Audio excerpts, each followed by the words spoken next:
오늘 함께 보실 하나님의 말씀은 구약 성경입니다. 출애굽기 20장 1절로 6절까지의 말씀입니다. 출애굽기 20장 1절로 6절까지의 말씀, 우리 같이 한 목소리로 화답하시겠습니다. 같이 읽겠습니다. 하나님이 이 모든 말씀으로 말씀하여 이르시되 나는 너를 애굽 땅 종되었던 집에서 인도하여 낸 내 하나님 여호와니라. 너는 나 외에는 다른 신들을 내게 두지 말라. 너를 위하여 새긴 우상을 만들지 말고 또 위로 하늘에 있는 것이나 아래로 땅에 있는 것이나 땅 아래 물속에 있는 것에 어떤 형상도 만들지 말며 그것들에게 절하지 말며 그것들을 섬기지 말라. 나 내 하나님 여호와는 질투하는 하나님인즉 나를 미워하는 자의 죄를 갚되 아버지로부터 아들에게로 3, 4대까지 이르게 하거니와 나를 사랑하고 내 계명을 지키는 자에게는 1000대까지 은혜를 베푸느니라. 아멘. 생명의 말씀입니다. 주님을 경외하는 사람들은 1000대까지 은혜를 베푸시는 줄로 믿습니다.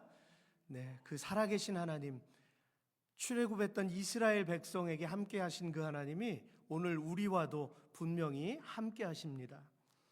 오늘 함께 읽은 본문의 말씀을 통해서 다른 신을 섬기지 말라라는 제목으로 주의 뜻을 나누도록 하겠습니다. 요즘 이 세대의 일부 그리스도인들에게서 드러나고 있는 심각한 문제 중에 하나가 있다면 그것은 두려움이 없는 모습입니다. 아니, 보다 정확하게 표현한다면 하나님에 대한 두려움이 사라져가고 있는 그런 현실이 되고 있다라는 것인데요. 우리가 무엇을 보고 알 수 있을까요? 분명히 불의와 거짓이 난무하고 있는 상황인데도 마치 그것이 보이지 않는 것처럼 아무런 반응도 하지 않는 모습이거나 오히려 그러한 흐름에 동조하는 이상한 모습들이 자꾸만 늘어나더라는 거예요. 이런 상황을 바라보면서 계속 제 마음속에도 밀려드는 생각은 과연 우리가 어디서부터 잘못되었는가? 우리 교회가 어디서부터 어긋났는가? 라고 생각을 자꾸만 하게 됩니다. 이런 생각을 하지 않으려고 해도 현재 우리 한국의 상황이나 교회들의 모습이나 유독 계속해서 불거져 나오는 사건과 사고나 이런 이슈들이 가슴을 너무나 아프게 하고 하나님 앞에 우리가 과연 이런 신앙을 가지고 다시 오실 주님을 우리가 고대할 수 있는 그러한 믿음으로 서 있는가라고 생각하게 된다는 것이죠. 물론 이것은 하나님의 섭리적인 측면에서 보면 예수님께서 마태복음 24장 10절로 12절에서 말씀하셨듯이 그때 많은 사람이 실족하게 되어 서로 잡아주고 서로 미워하겠으며 거짓 선지자가 많이 일어나 많은 사람을 미혹하겠으며 불법이 성함으로 많은 사람의 무엇이 식어집니까? 사랑이 식어지리라. 예언하신 내용이 점점 현실로 되어져 가고 있다는 것을 체감하고 있습니다. 즉 마지막이 가까워 올 때에 사람들에게서 눈에 띄게 나타나는 현상은 실족하게 된다는 거예요. 실족하게 만든다는 거예요. 스칸달리스 테손타이라는 헬라어로 걸려 넘어지게 하다, 걸림돌이 되다, 믿음에서 떠나게 만들다, 마음에 상처를 주어 관계를 깨뜨리다, 죄에 빠지게 하다, 이런 여러 가지 의미가 이 실족하다라는 이 단어에 들어있다는 거예요. 예수님께서 이 말씀을 우리에게 2000년 후에 하나님을 예배할 저와 여러분들에게도 이 말씀을 주셨다라고 하는 것입니다. 그러면 과연 무엇이 이제까지 우리가 한 믿음이라고 생각했던 관계들을 정죄하고 미워하며 무너지게 만들고 있느냐는 거예요. 그것은 엄밀히 말하면 여러분 불신앙으로 인한 것입니다. 불신앙. 이것을 부인하려고 그냥 슬쩍 넘어갈 수 있어요. 많은 사람들이. 그러나 엄밀히 말하면 불신앙이에요. 하나님을 믿지 않는 것입니다. 앞서 말씀드렸던 것처럼 하나님을 두려워함이 없기 때문이에요. 하나님을 두려워한다면 지금 교회들 안에서 일어나는 이런 일들이 있을 수가 없는 거예요. 교회를 위해서 어떤 권사님이 막 기도회를 인도하는데 어떤 교역자가 나와서 마이크를 팍 부리치면서 그 권사님이 넘어졌어요. 우리가 알고 있는 엄청나게 큰 교회. 만약에 그 일대 목사님이 그런 것들을, 그 광경을 보았다면 땅을 치고 후회했을 거예요. 우리에게 엄청난 도전을 주고 이 한국의 부흥을 위해 기도하며 눈물로 달려갔던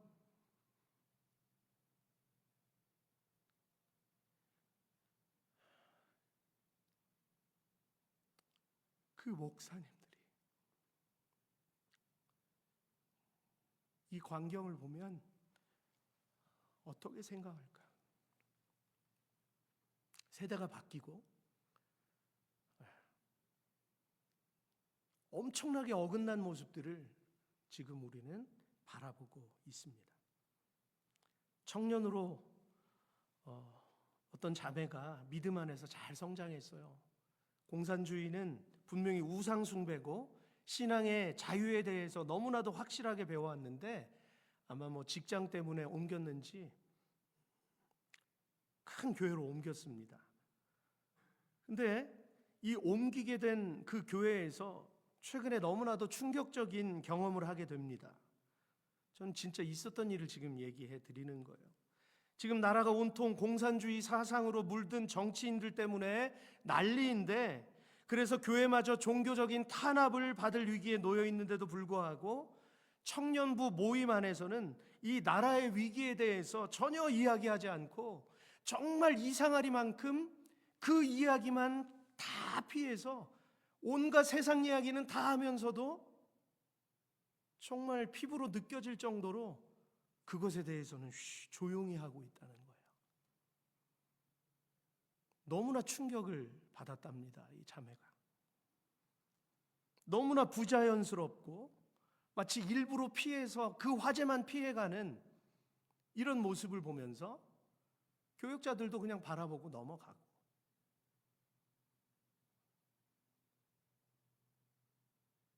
교회 안에서 세상 이야기는 다 하는데 어째서 그 이야기를 안 하는 걸까요? 무엇이 두려운 걸까요?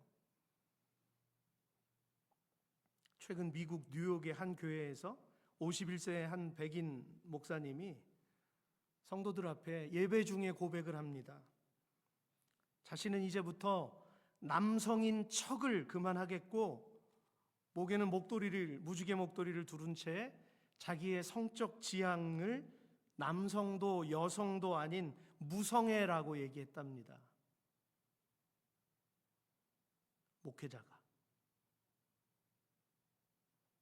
가장 기본적인 하나님의 창조 질서의 말씀이 분명히 있는 것을 아는지 모르는지, 그의 눈에 어두움의 영이 뒤집어 씌워졌는지. 무성애가 있어요, 여러분? 이것도 아니고 저것도 아닌 성이 있습니까? 창세기 1장 27절에서 하나님이 자기 형상, 하나님의 이미지, 곧 하나님의 형상대로 사람을 창조하시되 남자와 여자를 창조하시고, 하나님이 보시기에 남자와 여자로 만들어지는 것이 합당하기 때문에 하나님의 이미지를 거기에 불어 넣으셔서 사람을 그렇게 창조하셨다는 거예요. 하나님의 말씀입니다. 시내산에 올라가서 계명을 받은 그 모세가 이 5권의 성경책을 두려움과 떨리는 마음으로 기록한 거예요, 모세가.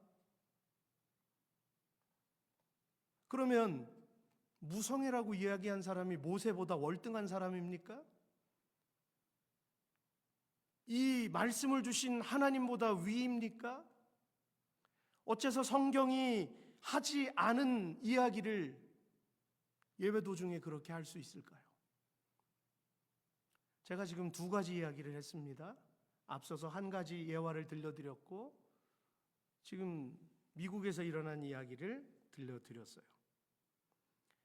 여러분, 교통 신호로 말하면 옐로 사인이 들어왔고 곧 레드 사인이 지금 들어오는 찰나예요. 지금 그러면 이런 현상들을 바라보면 주님께서 언제 오실까? 이것이 고민이 안 될까요? 우리가 지금 곧 주님 재림하시는 거 아니야?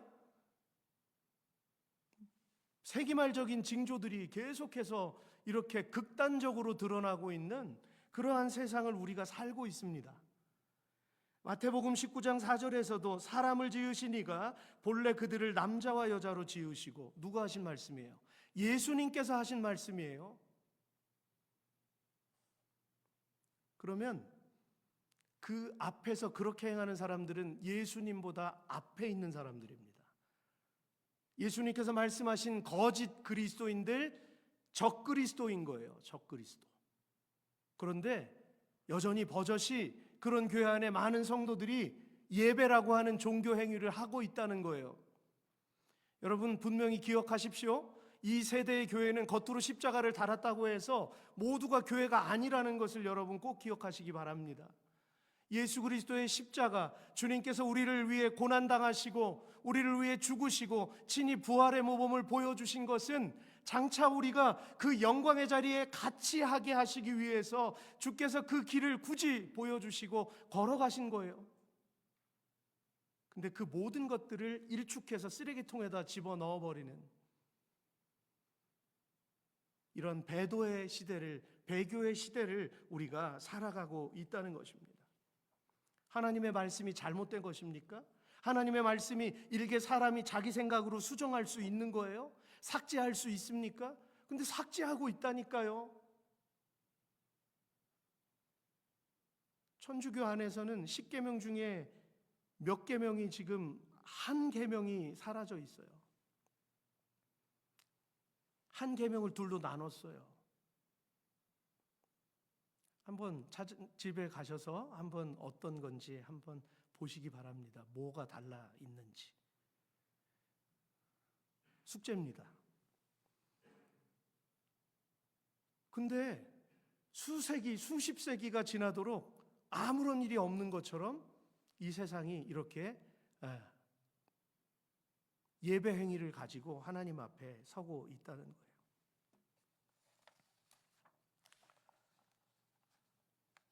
질서를 깨트리면서 자신의 생각에 사로잡히는 것은 무엇입니까? 방종입니다. 방종. 무질서한 거예요. 사람이 많이 모이는 거랑 상관없어요. 엔터테인먼트가 굉장히 발달한 교회들 막 휘황찬란하고 수많은 찬양팀이 있고 아무리 그렇게 하나님 앞에 막 예배한다고 해도 그 가운데 진리가 빠져버리면 그 예배는 하나님 앞에서 거짓으로 점철된, 하나님 흠양하지 않는 그냥 사람들의 행위일 뿐인 거예요. 여러분 엘리야가 일대 450명으로 싸웠잖아요. 바알 선지자들하고. 근데 바알 선지자들 450명이 어떻게 했습니까? 아침 일찍부터 나와서 불을 내려달라고 자기 신들에게 아무리 발버둥을 치고 악기를 두들기고 춤을 추고 했어도 불이 떨어집니까? 우상은 생명이 없는데 그 우상이 생명을 줍니까? 안 되니까 자기 몸을 막 상해하고 칼로 긋고 난리 법석을 쳐도 불이 떨어지지 않아요. 그런데 그 엘리야 한 사람이 하나님이여 불을 내려 주옵소서. 즉시로 불이 내려서 그 제단 주변에 도랑을 파고 물을 부어놨는데도 그 물을 다 불이 핥았더라, 그렇게 나와 있어요. 하나님 말씀 앞에 서 있는 그 한 사람이 수천 명, 수만 명보다 하나님이 더 기뻐하시는 것입니다. 아멘. 네, 여러분 지금 이 시대는 우리가 어떤 외적인 것에 만족하는 그런 신앙을 살아가는 세대가 아니에요. 이제는 생명을 걸고 하나님 앞에 내가 참된 거듭난 자로 서야 되는 그러한 시대를 우리는 살아가고 있다는 것을 꼭 기억하시기 바랍니다. 한 손에는 성경을, 한 손에는 신문을 들라고 유명한 신학자가 말씀했다고 제가 얘기해드렸죠. 여러분 지혜를 얻기 위해서 신문을 보셔야 돼요. 낱낱이 보고 살펴야 됩니다. 무엇이 옳고 무엇이 잘못되어 있는지. 그리고 성경을 통해서 매일 묵상하며 하나님 앞에 지혜를 구해야 돼요. 이런 세상을 하나님 내가 앞으로 살아가야 되는데 하나님 제게 능력을 주시고 힘을 주시고 피할 길을 주시고 하나님 세상을 이길 수 있는 능력을 내게 주십시오. 그렇게 우린 이제 그렇게 기도의 패턴을 바꿔야 합니다. 능력 있는 그리스도인이 되셔야 합니다. 아멘. 여러분 그냥 주일에 한번 나오는 그런 그리스도인이 아니에요. 주님 앞에 다 제자가 되어야 합니다.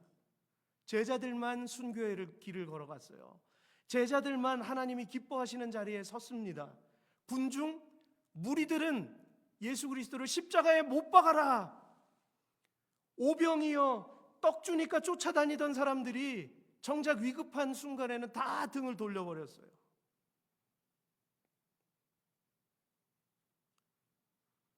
말씀을 이렇게 전할 수밖에 없는 저도 날마다 두려움과 떨림으로 설 수밖에 없습니다.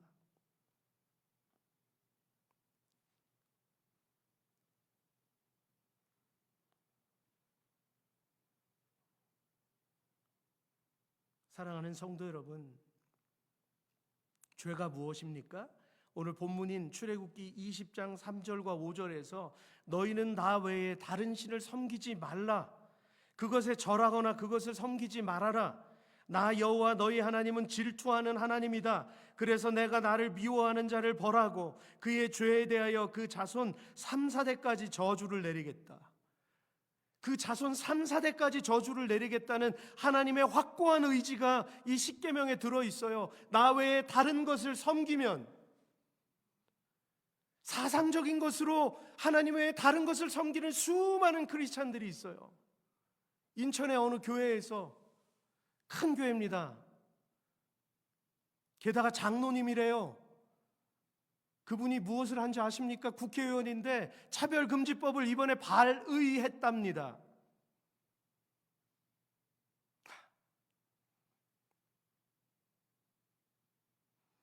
작년 기억하시죠? 작년 10월 그 100만 명이 넘는 그 수많은 크리스찬들이 하나님 앞에 광장에 모여가지고 하나님 앞에 울부짖으며 기도했잖아요. 차별금지법 통과되지 않도록, 이 악법이 생기지 않도록. 내부에 적이 있었네요.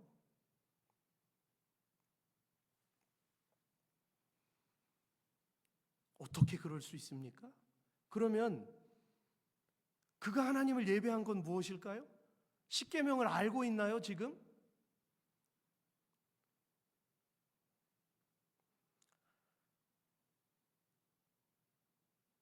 하나님은 절대로 하나님 외에 다른 것이 형상이 있는 것이든 형상이 없는 것이든 하나님보다 더 사랑하고 애착을 가지고 그것이 자기 자신이라 할지라도 하나님은 우상으로 여기십니다. 자기 애가 있잖아요. 지금 이 세대가 자기 애가 너무 충만해요. 그래서 자기가 생각하는 것은 다 옳은 거예요. 트위터나 이런 것 통해서 이 북미주의 수많은 젊은 사람들의 그런 모습들을 보면 여러분 아시잖아요. 나는 오늘 그냥 강아지가 될 거야. 그럼 강아지인 거예요. 강아지인 거예요, 자기 정체성이. 이 정도까지 하나님께서 세우신 질서가 완전히 무너져 버린 거예요, 이 세상이. 내가 생각하면 다 옳은 겁니다. 맞습니까? 아닙니다. 나는 죄인입니다. 내 생각은 하나님 앞에 너무나도 악한 죄인이에요. 그래서 오늘 하루도 주님 때문에 내가 연명하고 삽니다.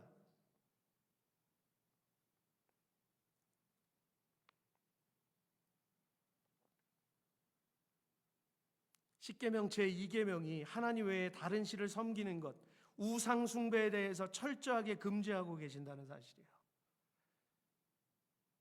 천주교에서 삭제한 게 지금 이거예요. 지금 우상 숭배. 왜일까요? 온갖 형상들 다 세워놓고 있잖아요. 자기가 원하는 세인트 앞에 가가지고 촛불을 켜놓고 그 앞에서 기도하지 않습니까? 여러분, 이런 것은 사실 가장 기본적인 것들이에요. 근데 교회가 이러한 기본적인 것들을 자꾸 무시하고 덮고 사람들의 마음을 편하게 하려고 하니까 어떤 일이 벌어진 겁니까? 이렇게 10년, 20년 교회가 살아오니까 사람들이 하나님의 계명이 완전히 허물어진 거예요, 지금.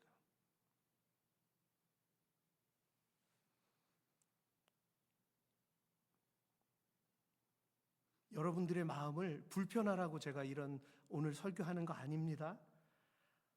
하나님의 어미하신 말씀 앞에 두려움과 떨림으로 우리가 서야 되기 때문에 이 말씀을 전해드리는 거예요. 지금.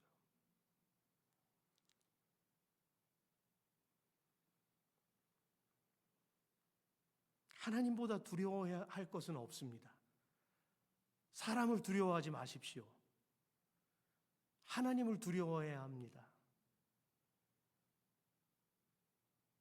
인간의 비뚤어진 사상, 공산주의와 유물론에 대해서 죄라고 선포하는 행동을 우리 그리스도인들이 망설이고 있다는 거예요. 침묵하고 있다는 거예요. 역대하 29장에서 히스기야가 그동안 사람들이 찾지 않고 방치해온 성전, 먼지로 가득 채워져 있는 그 성전, 제사장들을 시켜서 다 청소하게 했습니다. 그래서 먼지 나도록 그 안에 쌓여져 있는 수많은 오물들을 다 끄집어내서 기드론 그 계곡에다가 다 버리게 했어요. 그곳은 소각장입니다. 열왕기하 23장 4절로 6절에 여기에는 없습니다. 바알과 아세라 상을 다 끄집어내가지고 요시야 왕이 가루를 냈습니다. 얼마나 그 우상이 하나님 앞에서 가증스러운 것이었으면 빠따고 그랬어요. 가루로 만들었대요. 그래서 그걸 다 불살랐습니다. 하나님의 마음을 대변한 거예요, 요시야는. 그래서 역대하 29장 16절에 보니까 제사장들도 여호와의 전 안에 들어가서 깨끗하게 하여 여호와의 전에 있는 모든 더러운 것을 끌어내어 여호와의 전 뜰의 이름에 레위 사람들이 받아 바깥 기드론 시내로 가져갔더라. 그리고 그는 거기서 멈추지 않고 온 이스라엘에 유다의 사람을 보내서 여호와의 전으로 와서 유월절을 지키라고 명령합니다. 그러나 제 눈이 멈추게 된 구절이 있어요. 역대하 30장 10절에서 자 보세요. 사자들이 에브라임과 므낫세 지파의 전 지역을 돌아다니고 또 스불론까지 갔으나 사람들은 그들을 비웃고 조롱하였다. 열왕기 시대에 일어난 일이에요. 지금 이제까지 하나님을 버리고 우상 숭배하던 사람들을 히스기야는 다 멀리하고 청소를 깨끗이 하고 하나님의 법을 다시 세우려고 하는데 유월절을 지켜라, 와서 성전으로 와서 유월절을 지켜라 하는데 사람들이 콧웃음을 치고 비웃었다는 거예요. 이스라엘 백성들이. 지금 이 시대의 교회가 그런 것 아닐까요?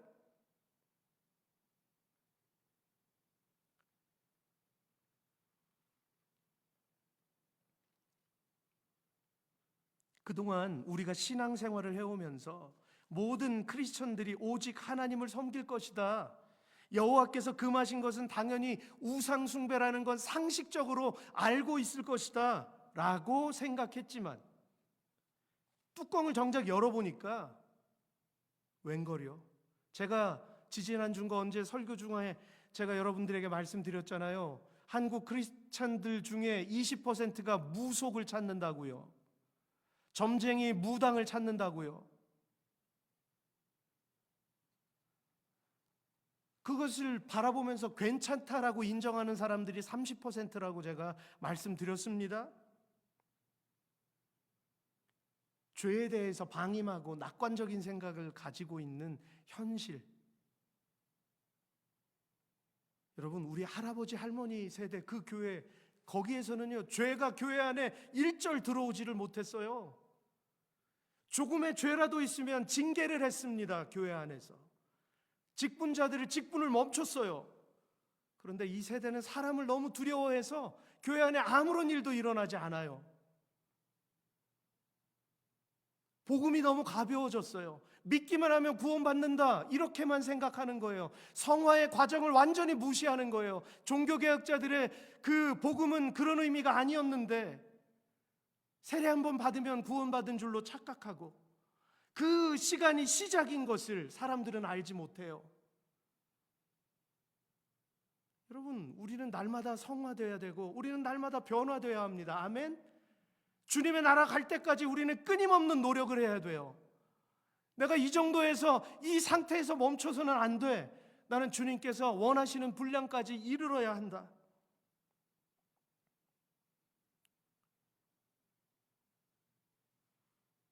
그동안 교회 안에서 혼합주의 믿음이 자라나고 있었다는 거예요. 교파를 초월해서 혼합주의 믿음. 사사시대에 그렇게 만연했던 혼합주의. 여러분, 진정으로 하나님만을 믿고 따르기 원하신다면 분명히 선택하셔야 합니다. 여호수아는 이스라엘 백성들을 광야에 다 모았습니다.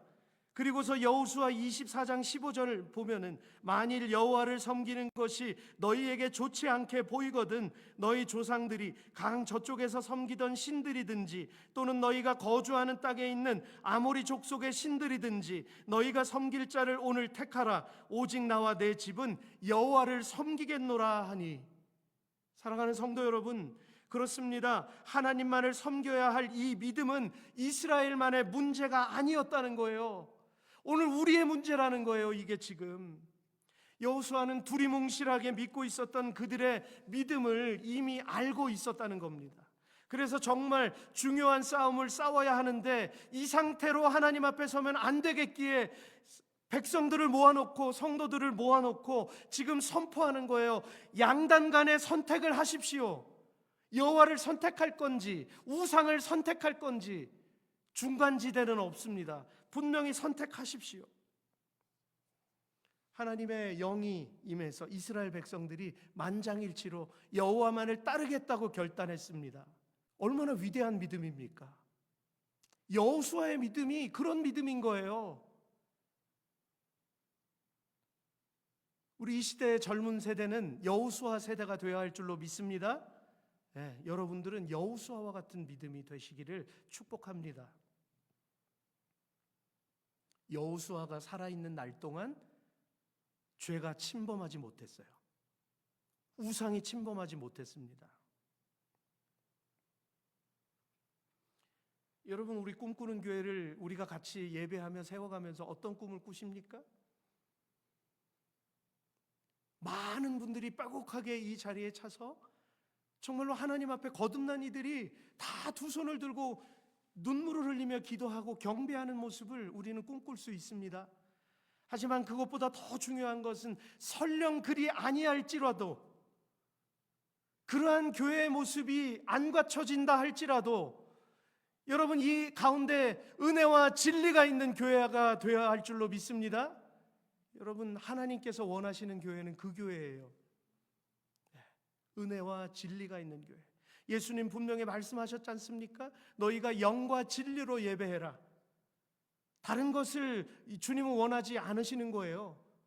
성령의 충만함과 하나님의 말씀이 있는 그 예배를 하나님 원하신다는 것입니다. 여러분, 영적인 의미로 바라본다면 이스라엘 군대가 들어가야 했을 가나안 땅은 장차 저와 여러분이 들어가야 할 천국을 의미합니다. 그런데 이 땅 가운데 살면서 하나님을 섬기지 못한 사람들이, 하나님만을 섬기지 못한 사람들이 천국에 들어갈 수 있을까요? 아니요, 못 들어갑니다. 하나님만을 섬겨야 합니다. 성경 말씀을 이상하게 변질시켜 놓은 사람들이 어떻게 하나님의 거룩한 도성에 들어갈 수 있을까요? 단언컨대 아무도 들어갈 수 없습니다. 천국의 문은요, 저와 여러분들에게도 두려운 것인 거예요. 끝까지 우리가 주님을 끝까지 버리지 않고 믿어야 우리는 천국에 들어갈 수 있습니다. 하나님의 말씀이 거룩할 수밖에 없는 것은 그 말씀 하나하나가 우리의 영원한 생명과 연결되어 있고요, 죄로 인해 타락한 인간의 기준으로 쓰여진 것이 아니라 오직 창조주 하나님의 뜻대로 기록된 말씀이기 때문입니다. 여러분, 임종을 맞이한 많은 분들이 있어요. 천차만별이에요. 그 마지막 모습이. 어떤 분은 정말 예수 믿고 평안히 잠자듯이 돌아가는 분도 계시고요, 어떤 분은 예수님 믿었어도, 아니 사람들에게 믿는 것처럼 보였어도 마지막 모습이 너무나 흉한 모습으로 임종을 맞이한 분들도 있어요. 무엇을 이야기합니까? 천국과 지옥이 분명히 있는 것이고요, 여러분들의 가족 가운데, 여러분들의 부모 혹은 여러분들의 친지, 여러분들의 친구, 내가 온전히 믿음 안에 서 있어야, 예수 그리스도로 거듭난 내 확신 가운데 있어야 내 주변 사람들에게 예수 그리스도의 진정한 능력과 구원의 사랑을 우리가 전할 수 있는 것입니다. 그것을 위해서 우리는 날마다 기도해야 합니다. 날마다 성령의 은혜를 구해야 합니다. 하나님의 거룩한 말씀이 거룩할 수밖에 없는 것은 그 말씀 하나하나가 우리의 영원한 생명과 연결되어 있고요, 죄로 인해 타락한 인간의 기준으로 쓰여진 것이 아니라 오직 창조주 하나님의 뜻대로 기록된 말씀이기 때문입니다. 하나님의 뜻대로 기록되어졌기 때문에 우리가 손댈 수 없는 거예요. 우리의 뜻대로 해석이 되지 않는 겁니다. 어느 날 사도 바울은 갈라디아 교회 안에 다른 복음이 들어왔다는 소식을 듣고는 바로 편지를 보냅니다. 그리스도의 은혜로 너희를 부르신 이를 이같이 속히 떠나 다른 복음을 따르는 것을 내가 이상하게 여기노라. 다른 복음은 없나니 다만 어떤 사람들이 너희를 교란하여 그리스도의 복음을 변하게 하려 함이라. 아멘. 사도 바울도 그 당시에 에베소 교회가 이런 위기 가운데 있다는 것을 듣고 바로 갈라디아 교회죠. 바로 편지를 썼던 거예요. 바울이 위대한 예수님의 사도인 것은 복음이 아닌 것을 바라보면 즉각적으로 반응했다는 것입니다. 진리가 아닌 것을 보면 아니라고 이야기했고 그것을 돌이키게 하기 위해서 기도했고 애를 썼으며 선포했다라고 하는 거예요. 바울이 강력하게 선포한 것이, 만일 갈라디아서 1장 9절에 보면 이렇게 선포합니다. 만일 누구든지 너희가 받은 것 외에 다른 복음을 전하면 저주를 받을지어다. 다른 복음은 저주를 받는 겁니다. 하나님의 말씀이 아닌 것을 마치 하나님의 말씀인 것처럼 교묘하게 바꿔버리는 것은 저주를 받을 것입니다.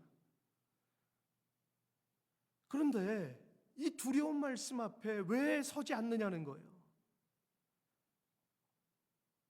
성도 여러분, 제가 교만해서 이런 말씀을 드리는 걸까요? 제 인간적인 행위가 잘나서 이런 말씀을 드리는 겁니까? 아닙니다. 저도 죄인이고 날마다 죄를 짓습니다. 그러나 이 엄위하신 말씀은 분명하기 때문에 오늘 이 말씀 앞에 우리가 두려움과 떨림으로 서야 한다는 것입니다.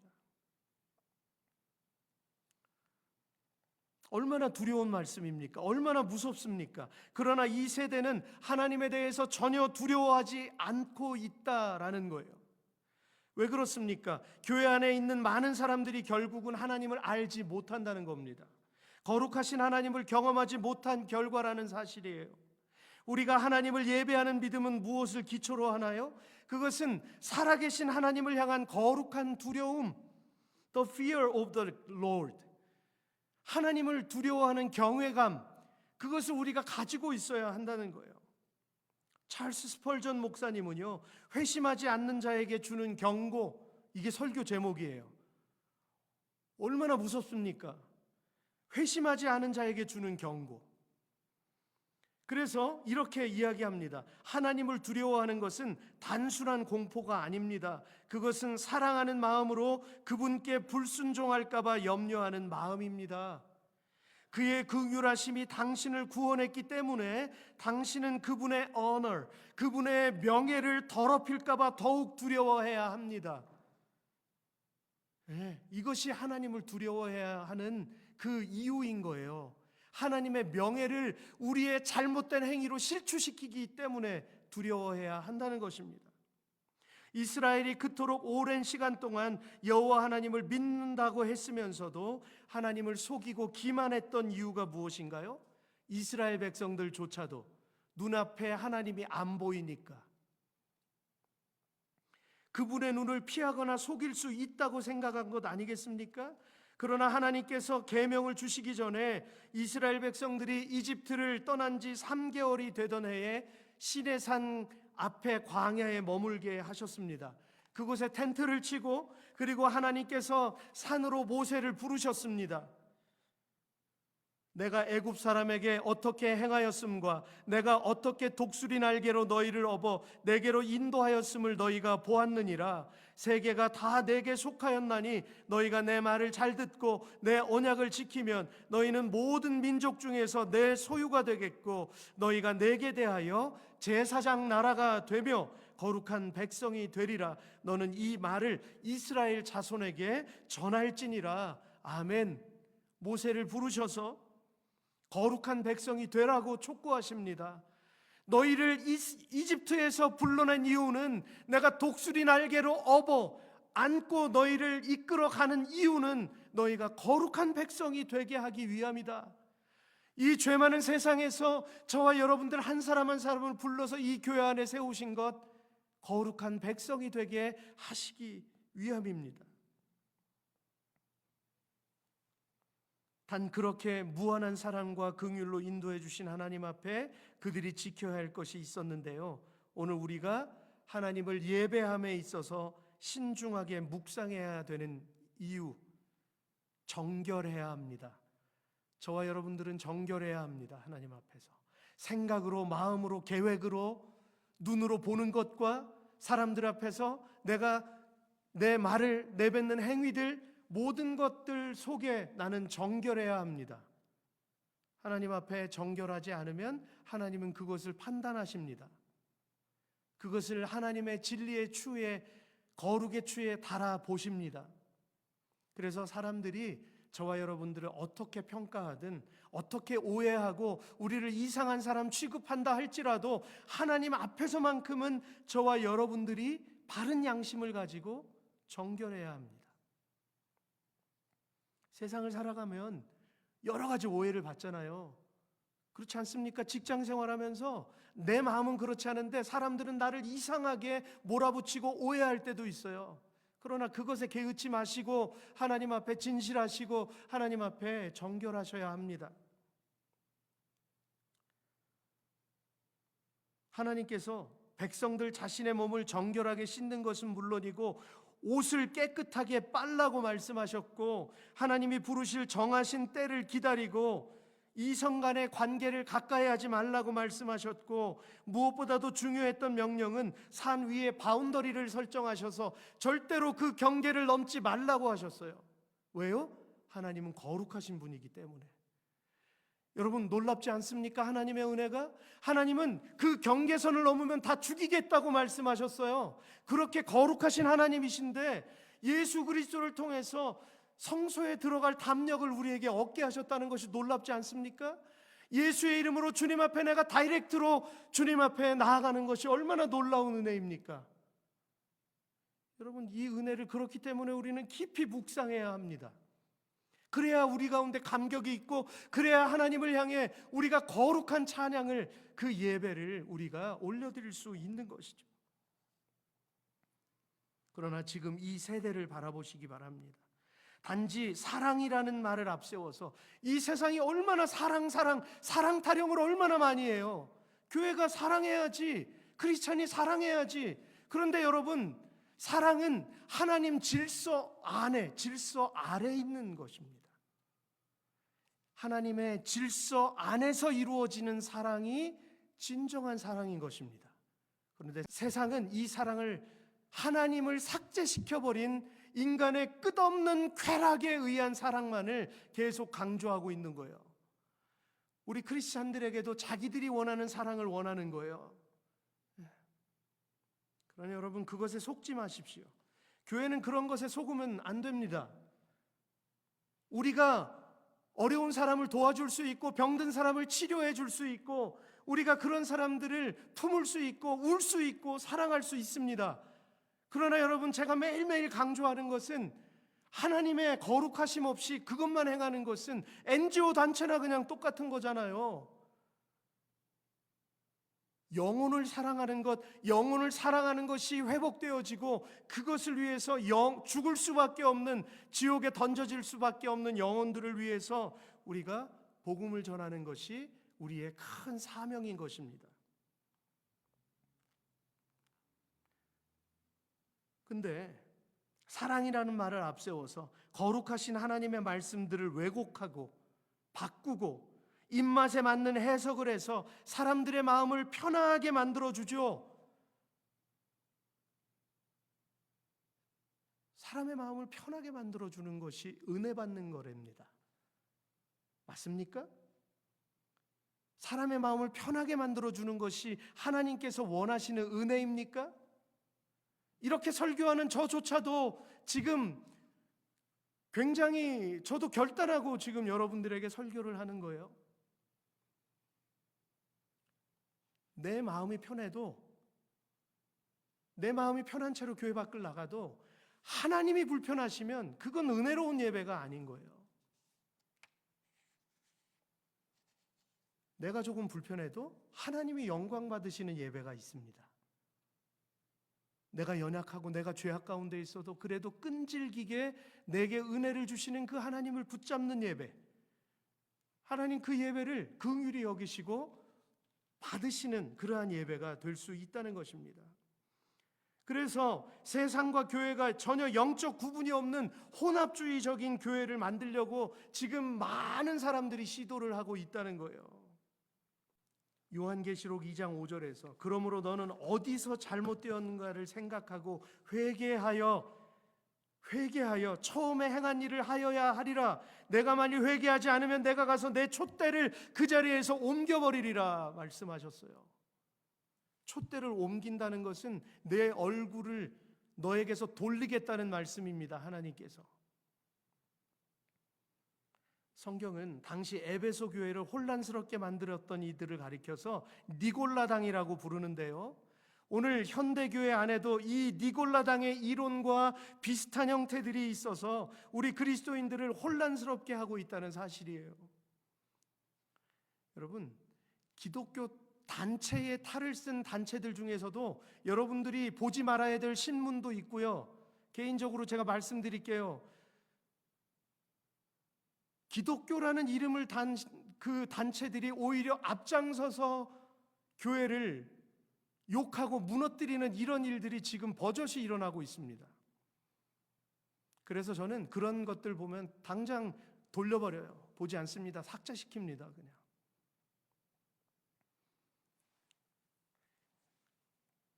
AD 2세기를 살았던 속사도의 제자가 교부라고 말씀드렸어요.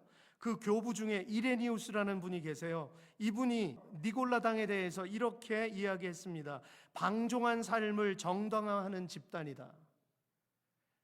말씀을 떠난 무질서로 자기들의 모임을 정당화하는 집단이다 라고 이렇게 선을 그었습니다.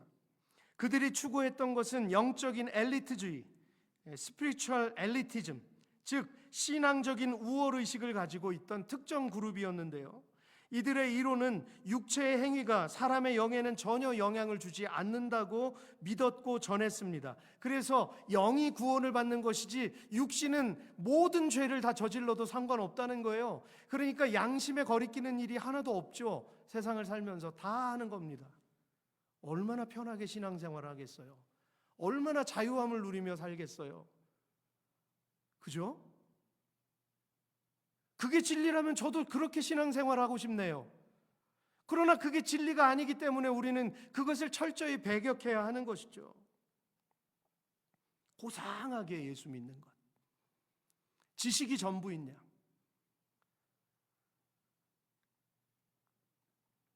기억하시기 바랍니다. 니골라당은 거룩이 없이 은혜를 말하고, 거룩함은 기도로부터 흘러나오는, 기도의 금관으로 흘러나오는 하나님의 영적인 영역입니다. 성령 하나님이 일하시는 것도 그 거룩한 기도를 통해서 일하시는 거예요. 그런데 거룩이 없이 은혜를 말하는 게 있을 수 있습니까? 그리고 하나님께 말씀에 순종하지 않는데 자유를 말한다는 것이 가능합니까? 아니요. 그 자유는 망각입니다. 디도서 1장 16절에서 이렇게 말씀하고 있어요. 그들이 하나님을 안다고 주장하지만 행위로는 부인하니 그들은 가증스러운 사람들이요 불순종하는 사람들이며 모든 선한 일을 행하기에 부적합한 사람들이다.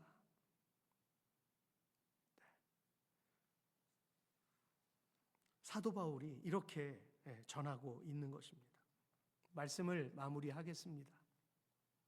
하나님께서는 십계명의 가장 첫 계명에서 너는 나 외에 다른 신을 내게 두지 말라라고 엄중히 말씀하셨는데요. 사단은 오늘 교묘하게 사람들의 믿음과 생각에 침투하여서 마치 에덴에서 뱀이 하와에게 했던 것처럼 지혜롭게 할 만큼 탐스럽게 사람들을 현혹하고 있다는 거예요. 이 세대에. 그래서 지혜롭게 할 만큼 사람들을 현혹하는 그 이론과 사상들로 말미암아 하나님의 계명을 가리우는 이런 현상들이 난무하고 있음을 기억해야만 합니다. 우리가 암송하는 사도신경과 외우고 있는 십계명 있잖아요. 이것은 우리의 기본적인 신앙생활의 지침서입니다.